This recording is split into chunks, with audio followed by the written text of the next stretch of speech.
ha sucedido que caminas por San Salvador, por la ciudad de San Salvador, te diriges a Santa Tecla, vas a Santa Ana, te diriges a San Miguel y encuentras mucha infraestructura que no logras comprender? Edificios bonitos, edificios antiguos y a veces edificios desagradables, y tú te preguntas, ¿por qué no botan ese edificio? No se ve bien, no me gusta. ¿Por qué no lo botan y construyen uno nuevo?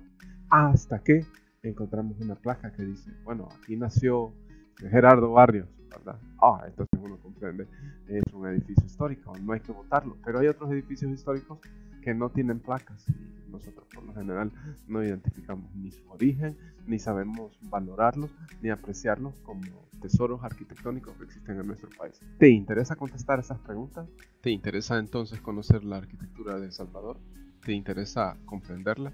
¿Te interesa aprender a valorar los tesoros arquitectónicos que tenemos en este país? Bueno, pues en este video te daremos de manera somera la teoría más fundamental que te ayudará a comprender, a valorar y a explicar la infraestructura con la que convives diariamente. Será un viaje maravilloso. No te lo pierdas. Este video es para ti. Y no te olvides de regalarnos un like y suscribirte al canal.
En realidad, cuando hablamos de arquitectura, tenemos que tomar ciertas ideas fundamentales en consideración. La arquitectura es hija de la sociedad. Por tanto, la arquitectura también es un producto histórico.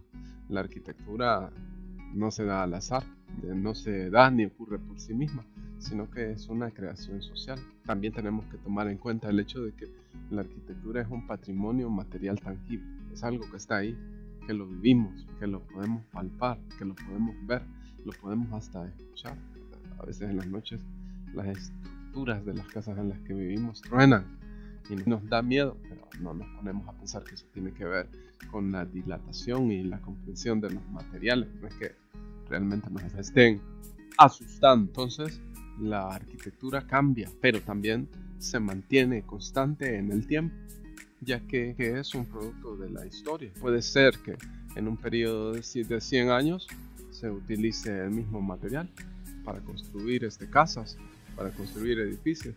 Eso es una continuidad, pero también podría suceder que se descubra un nuevo material, digamos el concreto, y a partir de eso se deje de utilizar el barro, y ahí tenemos una inflexión, un cambio. Tenemos básicamente que pensar en eso, en cambios y continuidades, o sea, cosas que permanecen y cosas que no permanecen. Por ejemplo, nosotros mismos cambiamos fisiológicamente, somos niños y nos convertimos en adultos, pero nuestra identidad, nuestra personalidad, consideramos que se mantiene constante, aunque eso también es algo discutible, pero podría ser que nuestros gustos no cambian y se mantengan constantes, por lo menos en un periodo de 10 años, ¿verdad? Hasta que descubrimos que ya no nos gustan las pupusas de requesón, hasta que descubrimos que ya no nos gustan las pupusas de queso con loroco, sino que ahora queremos comer pupusas revueltas. Básicamente son 6 periodos los que hay que considerar en la arquitectura. Como ustedes pudieron ver en la presentación anterior, realmente son 3 periodos históricos en los que se categoriza, o ustedes ya vieron anteriormente, la cronología de la arquitectura salvadoreña. Básicamente se clasifica en 6 etapas: la etapa prehispánica, la etapa colonial, el periodo republicano, la protomodernidad y la modernidad, y finalizamos con la contemporaneidad. Veamos cuáles son las características, cuáles son las delimitaciones o las fechas en las que se pueden delimitar estos periodos. Empecemos con el primero. El primero es la etapa prehispánica, o sea, ese periodo de tiempo que estuvo habitado por nuestros antepasados indígenas. Empecemos con la etapa prehispánica. Esta etapa se delimita entre 1700 antes de nuestra era o antes de Jesucristo al 1528, que es después de Cristo, cuando vienen los españoles a El Salvador y bueno, lo conquistan. Vienen a lo que hoy es El Salvador, pero para ese entonces no era El Salvador, solo era un territorio habitado por tribus indígenas, o mejor dicho, por nuestros antepasados, ¿verdad? ¿Cuáles son las características? Bueno, esta etapa va de un periodo que inicia con el aparecimiento de la horticultura y que llega hasta la edificación de barro en Aguachapán. Ejemplos de construcciones de este periodo: tenemos centros cívicos ceremoniales con estructuras de eje norte-sur. Bueno, es lo que ha pervivido, por lo tanto es lo que podemos conocer. Tenemos Cihuatán, también tenemos San Andrés como ejemplo, pero también hay otros. Después tenemos la etapa colonial. Esta va de 1524 a 1821. 1524, la conquista del señorío de Cuscatlán, dado y controlado políticamente por los pipiles, hasta 1821, que es cuando el reino de Guatemala se independiza de España. ¿Qué es el reino de Guatemala? Es Centroamérica. Ahí incluimos Guatemala, Honduras, El Salvador, Nicaragua y Costa Rica. No hay Belice ni hay Panamá. Características: tenemos la fundación de ciudades virreinales que tienen influencia española y arábiga, porque acuérdense que España es conquistada y habitada por los árabes, ¿verdad? Bueno, no por los árabes, sino mejor dicho por los musulmanes. ¿Cuál es la herencia colonial? ¿Cuáles son las infraestructuras arquitectónicas que heredamos de los españoles? Los templos religiosos, bueno, ellos trajeron la iglesia católica, la religión católica, por tanto ellos construyeron templos religiosos, ¿verdad? Tenemos residencias, o sea, casas que eran habitadas por los criollos y por los españoles y cuya estructura tenía como fundamento la casa y un patio. Eran estilos de construcción árabe-español. Villas o ciudades virreinales. Tenemos la Plaza Mayor, que era una plaza que estaba rodeada por un templo, un ayuntamiento y portales comerciales. Si vemos al Parque Libertad, vamos a encontrar que hay un edificio, ¿verdad?, que es donde se realiza el comercio. Ese sería el portal comercial. Al otro lado tenemos la iglesia del Rosario. Esa es una herencia de un patrón arquitectónico que heredamos de los españoles. Esa plaza tiene un sitio para realizar el comercio, pero también tiene una iglesia por la importancia del poder religioso. Y también tenía que estar ahí cerca del ayuntamiento, o sea, lo que era el poder local, ¿verdad?, el poder político. Y el ejemplo más claro lo tenemos en el Parque Gerardo Barrios. Ahí está la catedral, poder religioso, y el Palacio Nacional, poder político. El tercer periodo es el periodo republicano. Este es el periodo en el que se empieza a dar forma al Estado salvadoreño. Se da en 1824 hasta 1917. En 1824, ¿qué sucede? Se da la creación del Estado Federado Salvadoreño. En 1917 acontece lo que sucede con mucha frecuencia en El Salvador, algo que todos le tenemos miedo, y si ya tenemos más de 30 años y hemos vivido bastante estas experiencias: los terremotos.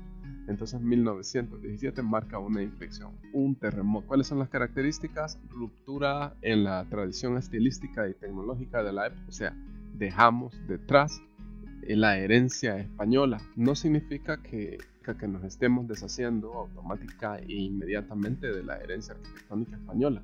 No, implica que empiezan a ocurrir cambios tecnológicos. Y también los estilos arquitectónicos empiezan a verse influenciados por las nuevas ideas que le están dando forma al Estado salvadoreño. La idea de república laica y república liberal. La construcción retoma lenguajes históricos y, bueno, como ya lo señalamos anteriormente, los terremotos terminan con los sistemas de construcción colonial. ¿Cuál es la herencia del periodo republicano, los palacios y teatros nacionales. Hay varios ejemplos. Tenemos el ejemplo del Teatro de Santa Ana. Si no han ido a conocerlo, vayan a verlo. Es un edificio bastante hermoso. Y también tenemos el Teatro Nacional de San Salvador. Bueno, también tenemos el Palacio Nacional.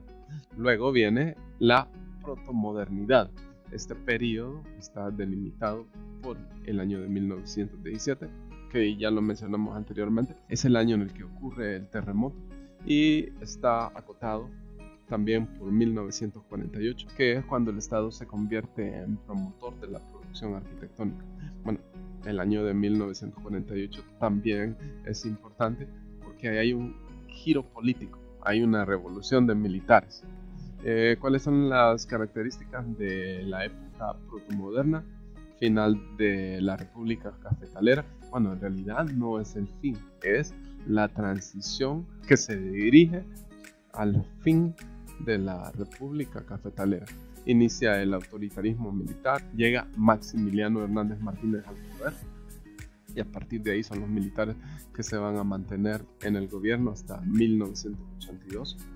También tenemos nuevas tecnologías de construcción y entre estas tenemos el concreto armado y el lenguaje en el estilo arquitectónico es el neocolonial y el neoindigenismo. ¿Qué significa esto? Neocolonialismo significa que se empiezan a retomar ideas de construcción de la colonia. Neoindigenismo, bueno, que se empieza a tomar en consideración en la construcción arquitectónica ideas de nuestro pasado prehispánico. Hay tres arquitectos que sobresalen en esta época: es Armando Sol, Ernesto de Sola y Augusto Barata.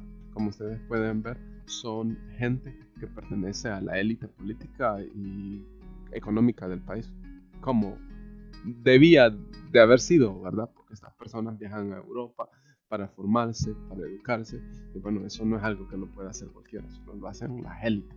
Y lo mismo sucede hoy en día. ¿Quiénes son los que van a estudiar a Europa? ¿Quiénes son los que se forman en Estados Unidos? Los hijos de las élites económicas y políticas. Juan Pueblo se forma en las escuelas nacionales, ¿verdad? En la Universidad de El Salvador, si es que tiene suerte de poder alcanzar un grado universitario. Después tenemos la modernidad, que va de 1948, o sea, la revolución de los militares, a 1980. ¿Cuáles son las características de la modernidad? Incremento en la producción arquitectónica, se empieza a construir bastante y se construye la infraestructura fundamental del Estado salvadoreño. O sea, tenemos el puerto de Acajutla, que se construye entre 1970 y 1975. Se construye también el Aeropuerto Internacional de El Salvador, que lleva el nombre de nuestro mártir Óscar Arnulfo Romero.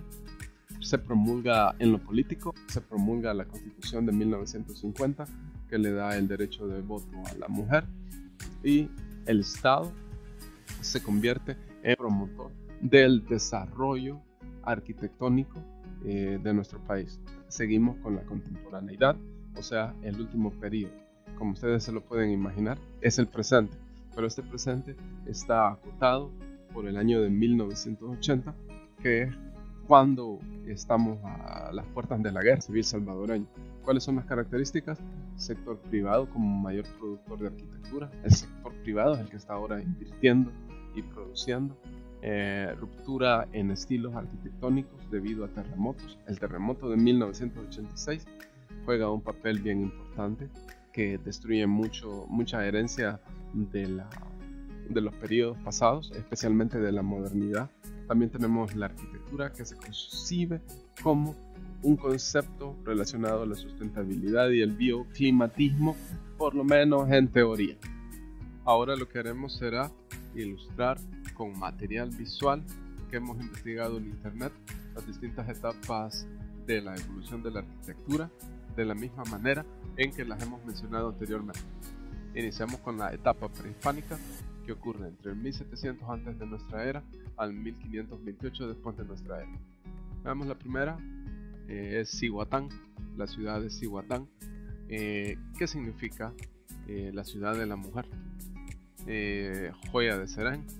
Tenemos otros sitios que son las ruinas de San Andrés y finalmente tenemos sitio Casa Blanca. Estos solo son algunos ejemplos de sitios arqueológicos de muchos que hay en todo el país, ¿verdad? Estos serán uno de los ejemplos que utilizaremos para la etapa prehispánica. Vamos con el primero. Joya de Serén, habitado entre el 200 y el 600 después de nuestra era. Fue abandonado debido a que la erupción de un volcán lo cubrió con ceniza y eso hizo que se congelara en el tiempo la cotidianidad de los habitantes que vivían en esta ciudad. Está ubicado en La Libertad. Las tres estructuras principales que se han encontrado son dormitorios, cocinas y bodegas, y estas estructuras se pueden clasificar en religiosas, habitacionales y políticas. La siguiente es Cihuatán. Esta fue una ciudad que fue habitada entre el 900 después de Cristo y el 1200 después de Cristo. Está ubicada en Aguilares, eso es en San Salvador, y era una ciudad habitada por mayas. Se cree que su colapso tiene mucho que ver con las migraciones de pueblos náhuatl que se dieron desde México a Centroamérica. El siguiente sitio es Ruinas de San Andrés, habitado del 900 antes de nuestra era al 250 después de nuestra era, y un segundo periodo que va del 600 después de nuestra era al 900 después de nuestra era. Está ubicado en el valle de Zapotitán, eso es en La Libertad, y era de nuevo un señorío maya. Tenemos el sitio Casa Blanca, habitado entre el 500 antes de nuestra era y el 900 después de nuestra era, que está ubicado en Chalchuapa, eso es en Santa Ana. Ahora nos movemos al siguiente periodo de evolución de la arquitectura. Este sería el periodo colonial, que va de 1524 a 1821, o sea, desde la conquista española hasta la independencia del Reino de Guatemala. Tenemos Iglesia del Pilar, tenemos la Iglesia San Miguel Arcángel, tenemos la Iglesia de San Pedro Apóstol, que es la iglesia más grande, más monumental que existe en El Salvador y que pertenece a dicho periodo. Tenemos también una casa colonial. Como ustedes pueden ver, la herencia en la arquitectura de este periodo tiene que ver con edificios políticos, infraestructura religiosa y infraestructura de las villas coloniales españolas, que eran una herencia de dos culturas distintas, tanto la árabe como la española. Tenemos la Iglesia del Pilar, construida en 1762. Esta es de estilo barroco y está ubicada en San Vicente.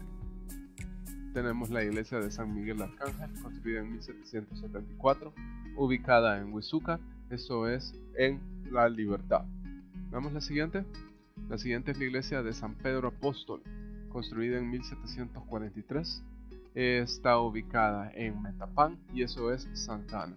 Es una de las iglesias más bonitas de la época colonial que todavía sobreviven a ese periodo y todavía se pueden visitar en nuestro país, y es una estructura monumental.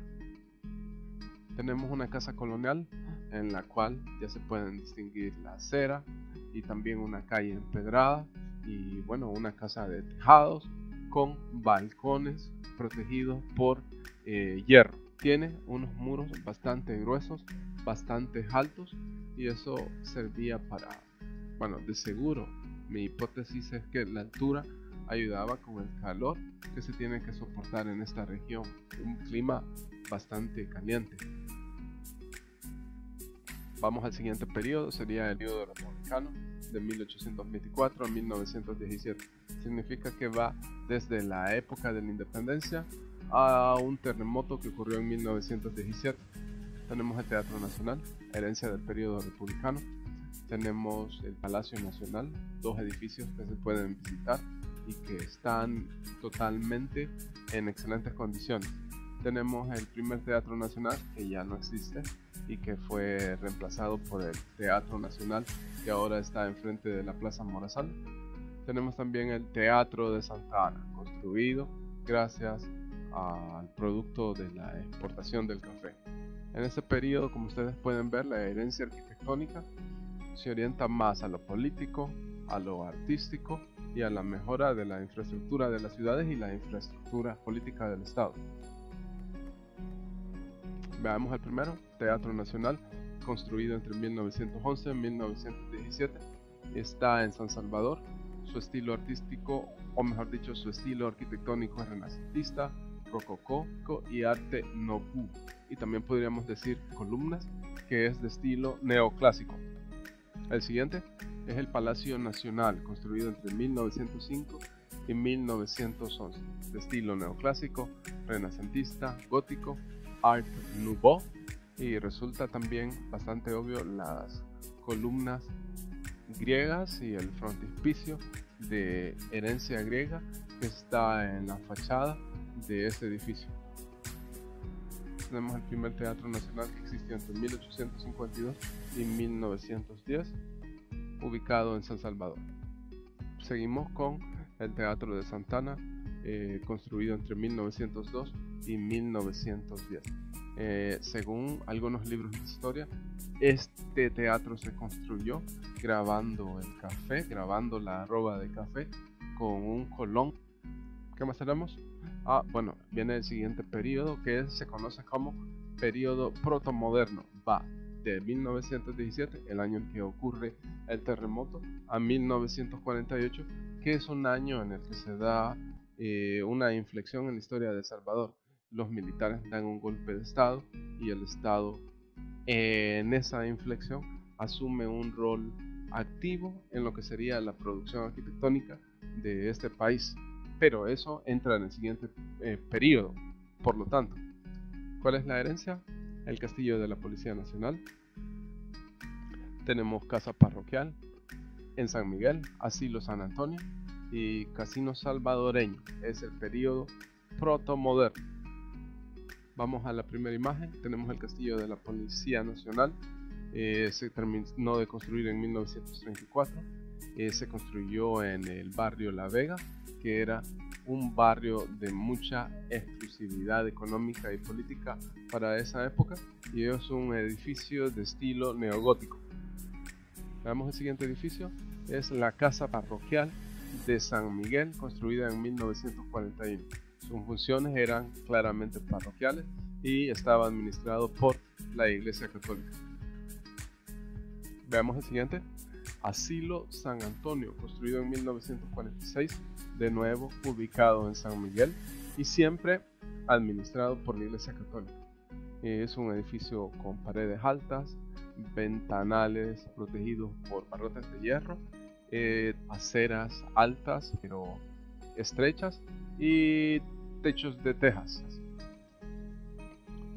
Después viene el Casino Salvadoreño, construido en 1944, un lugar de reunión de las élites políticas y económicas en San Salvador, y es de estilo artístico Arte Deco, y el arquitecto que lo diseñó fue Armando Sol, un arquitecto perteneciente a la élite salvadoreña. Viene el periodo moderno, este va de 1948 a 1980. Este periodo ocurre en 1948, cuando los militares se sublevan y hacen una revuelta, y termina en 1980, que es el año en el que estamos a las puertas de la guerra civil en El Salvador. Se construye el puerto de Acajutla. Herencia del periodo moderno es el Castillo Venturoso, también el Hospital Maternidad y el Aeropuerto Internacional Monseñor Romero. Como ustedes pueden ver, en este periodo el Estado construye la infraestructura más importante que permitirá la consolidación económica del país, pues se construye el puerto Acajutla entre 1970 y 1975, se construye el aeropuerto en la década de los 70, que permitirá los viajes al extranjero, los dinamizará, aparte de que también va a dinamizar la economía y el comercio del país. También se construye el Hospital Maternidad, que fortaleció el sistema de salud salvadoreño. El Castillo Venturoso ya es una iniciativa más de toque privado. El primer ejemplo es el Castillo Venturoso, construido en 1952, está ubicado en San Salvador, es estilo neogótico. Algunos textos sugieren que el arquitecto fue Armando Sol, otros lo niegan y se supone que es un estilo neocolonial. Es una herencia de la Edad Media, de los castillos de la Edad Media. Incluye bastantes de las características de esa infraestructura. Veamos que viene después: el puerto de Acajutla, el muelle A construido en 1971, muelle B en 1970, muelle C en 1975. Después tenemos el hospital de maternidad, que se edificó en 1952 y que estaba ubicado en San Salvador. Después viene el aeropuerto internacional de El Salvador, San Óscar Romero, construido en 1979 y que se ubica en La Paz. ¿Qué más tenemos? Tenemos la bella, muy hermosa, uno de los tesoros arquitectónicos más grandes de nuestra ciudad, que es la iglesia del Calvario, construida entre 1938 y 1951, ubicada en San Salvador, cerca del mercado central, por lo cual este lugar siempre está bastante lleno de muchas personas. Viene el periodo contemporáneo. Este es el último periodo que se considera en la evolución de la arquitectura de Salvador. Va de 1980 hasta el presente, o sea que sería el 2021. Tenemos Metrocentro, la construcción del Metrocentro San Miguel. Tenemos la construcción de edificios con propósitos financieros y comerciales. Tenemos colonias construidas para trabajadores y tenemos residenciales que heredamos en este periodo. Bueno, centros comerciales que a partir del siglo XXI, principios del siglo XXI, se aceleró su construcción. Tenemos también edificios de apartamentos y también últimamente tenemos residenciales para la clase media alta. A principios de los 80, finales de los 70, mediados de la década de los 80, se construyeron colonias para trabajadores, ya que el gobierno realizó políticas sociales para colaborar con el rubro habitacional del Estado. Actualmente eso se ha descuidado y el rubro habitacional está en crisis en nuestro país. Primer ejemplo, Metrocentro San Miguel, construido en 1994. A partir de la primera década del siglo XX se aceleraría la construcción de estos centros comerciales en el país. Tenemos después Centro Financiero Gigante, 1998 a 1999, San Salvador. También aquí podemos poner la Torre Cuscatlán, antes conocida como la Torre Democracia, el World Trade Center, que también es un edificio financiero, y muchos otros que en la actualidad están en construcción. Tenemos las colonias para trabajadores que se construyeron en la primera mitad de la década de los 80. Están ubicados en San Salvador y en otros lugares. Tenemos residenciales construidas en San Salvador, La Libertad, y son residenciales bien particulares porque son para las clases medias, pero también son residenciales que se convierten en colonias, en islas que tratan de mantenerse al margen en el aspecto social de otras comunidades que también existen en el país.